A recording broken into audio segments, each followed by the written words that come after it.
Each must then be inspected by our state egg and markets before they can reopen. These are just simply measured, common sense steps that'll curb the spread of bird flu and ultimately to keep New Yorkers safe, which is always my top priority. Now, I want to reiterate that people should not be concerned, vigilant, so New Yorkers can go about their lives with peace of mind. But safeguarding public health is all about being proactive, and especially when it comes to fighting infectious diseases. And I'm proud to say here in New York, we have some of the best public health experts in the world on our team. And some of them are on this call. So I'll let them speak in more detail about the actions we're taking today to protect New Yorkers. Thank you. Thank you, Governor Hochul. Our next speaker is Dr. James McDonald. So good morning, everyone. Good to be with you this morning. So the steps that we're taking this morning are prudent and really consistent with our approach to be vigilant when addressing the threat of H5N1 in New York State. The New York State Department in human beings, and we're prepared for widespread testing should the need arise. I just want to make sure people have this. It's really important to understand this. At this time, there's no human cases of avian influenza that have been diagnosed in New York State. And just to give you some context, we've had 67 cases in the United States since 2022.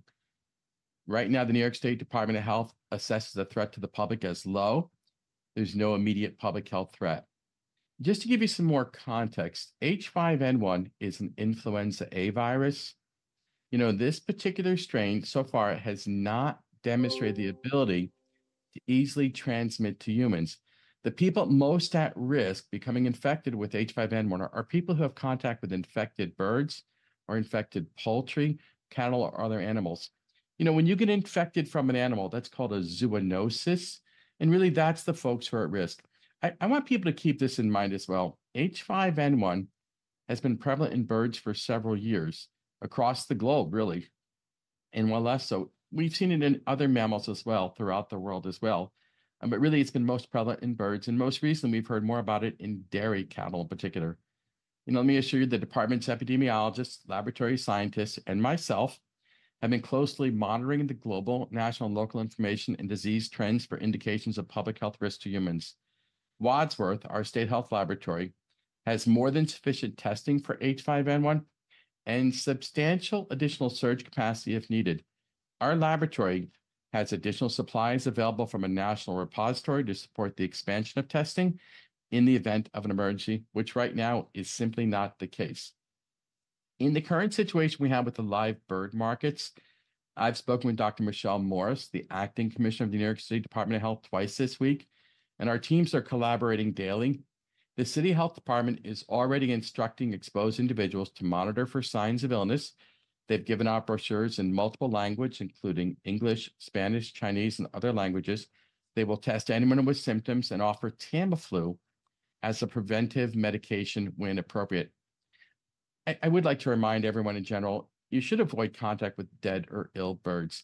You know, and for folks that do keep chickens, ducks, or geese, you should familiarize yourselves with clinical signs of avian influenza and contact a veterinarian or the New York State Department of Ag and Markets if multiple birds die suddenly or if signs of avian influenza.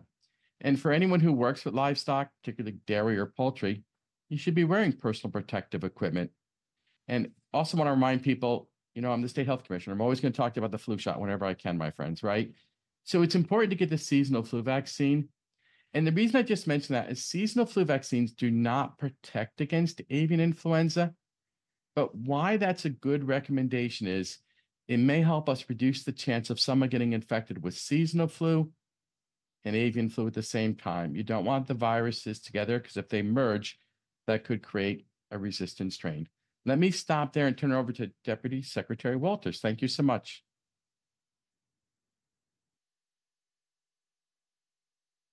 Certainly watching HPAI closely and monitoring both at the state and national level.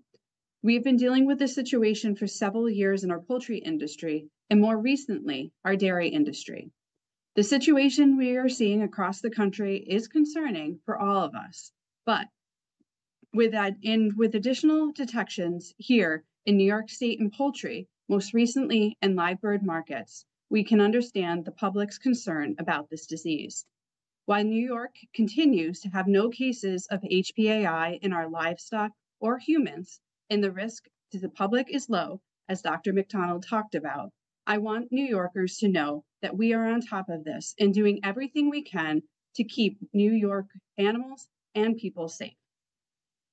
Commissioner Ball and Commissioner McDonald regularly talk on this issue, as do our teams.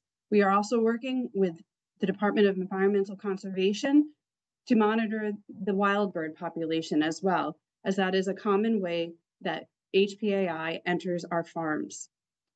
We are all on the same page and continue to need to take aggressive and proactive steps to prevent the transmission of HPAI in animals and protect public health.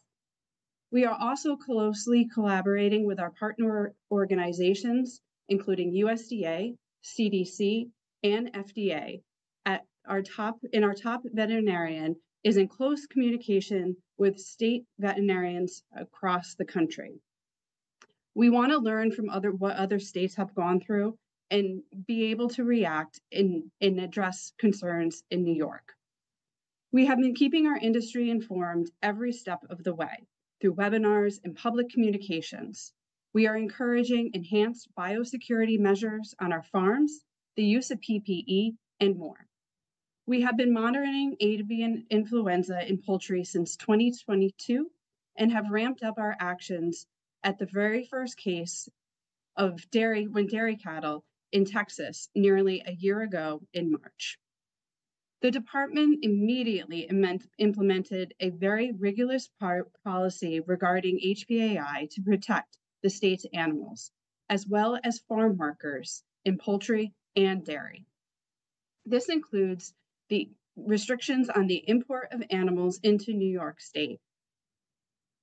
Starting in April, we prohibited the importation of dairy cattle from premises with either confirmed or investigated for HPAI, including shortening the time for certificates of veterinary inspection and making sure that they were attestations to the fact that these animals did not come from infected premises.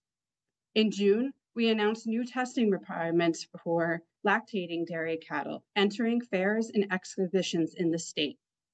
This included the Great New York State Fair, County Fair, and other exhibitions. In August, we required testing for non-lactating dairy cattle before importation into New York State from cows that originated from states that had confirmed cases of HPAI.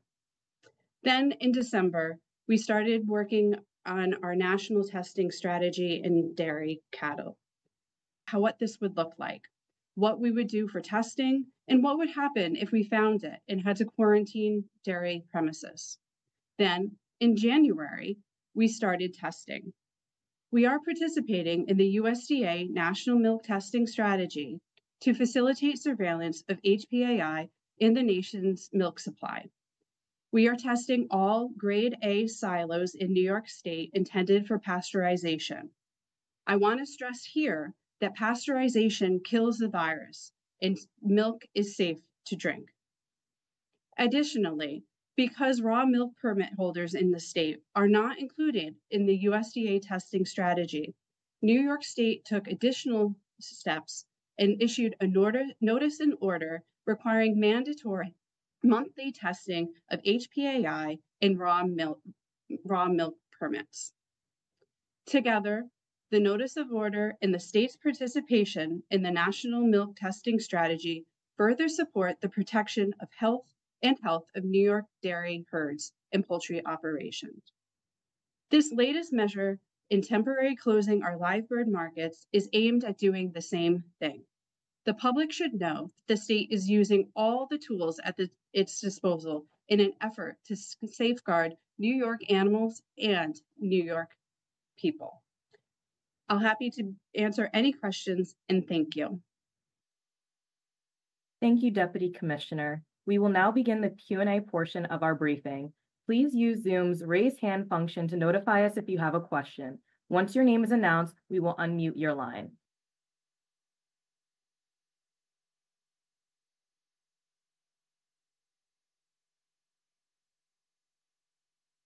Our first question is from Roger Stern. Roger, your line is now open for questions. Can you hear me? Yes, we can. Okay. I have a question for the governor. How much of a hit does she expect on grocery store prices from this? Hi, it's Dr. McDonald. The governor actually stepped away. I think just Deputy Commissioner Walters now will be here to answer questions. And, maybe I could actually grab that question just a little bit for you. I think when you really look at how egg prices are going up, I think this is something that people really care about, right? Is why am I paying more money for eggs? And I think the main reason for that is when you think about H5N1, it's called highly pathogenic avian influenza. What highly pathogenic means is when it infects the chicken, it kills the chicken. And it's going to spread very contagiously. So other chickens in the whole flock will be infected rather quickly. So that global strategy has been to depopulate the chickens.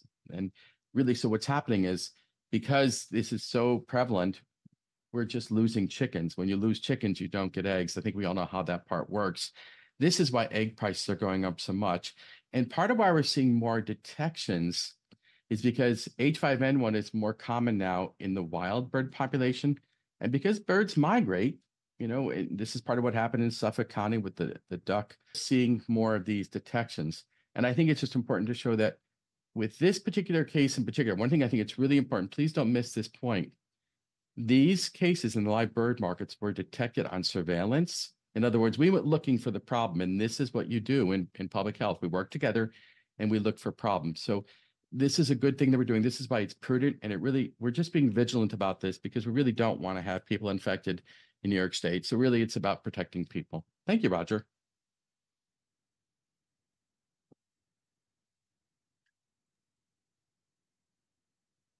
Yeah, and we're allowing any impacted market or unimpacted markets, in the city and Nassau, Suffolk, and Westchester to sell down their stock as well. So they'll be able to do that. We are continuing to stress the importance on farms of biosecurity because ultimately that's how we help bring products to market. So as we continue to get farms to enhance their biosecurity, as the migratory season shifts, we will see a dip in cases. So there will be relief to this in the future. But unfortunately, we are seeing a lot of detections in poultry across the country.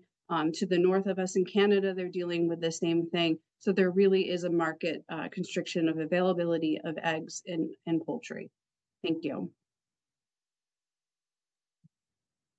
Thank you, Deputy Commissioner and Commissioner. Our next question is from Ethan G. Ethan, your line is now open.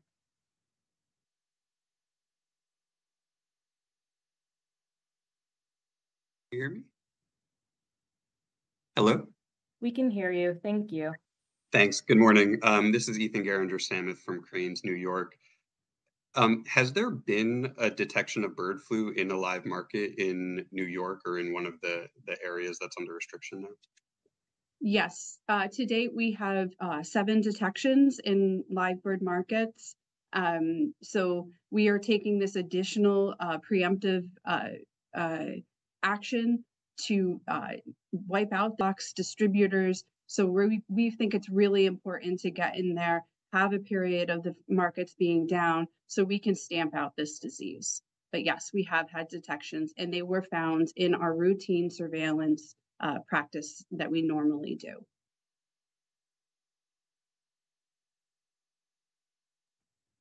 Those were specifically in New York? Yes. And those happened since the Crescent Duck Farm exposure?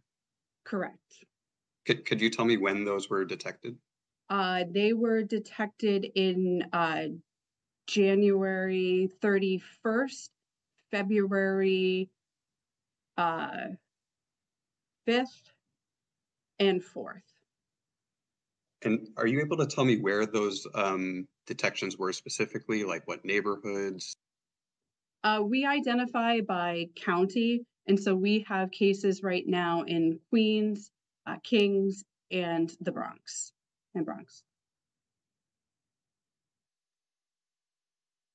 Thank you, Deputy Commissioner. Our next question is from Jimmy Vielkind. Jimmy, you now have permission to speak. Hello, thank you. I'm just trying to get a sense of the scope. How many markets are affected? How many birds generally move through these markets? And what's the distribution between the 5 boroughs, Nassau, Suffolk, and Westchester? And then as a corollary to that, are there upstate markets that are operating for live birds? And why are they not affected at this point? Good question. So we have approximately 80 markets that will be impacted by this order that move through this market. These markets, I don't have the data on that.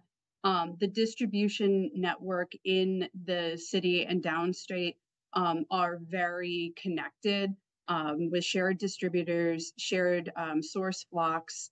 And then we do have markets that are upstate in Schenectady, Onondaga, and Erie counties. But those markets share different source flocks and they have different distribution companies, so they are not affected at this time. But we are still continuing to do routine surveillance in those markets, and we will increase the surveillance that we're doing there just because of how many detections that we are seeing at this time.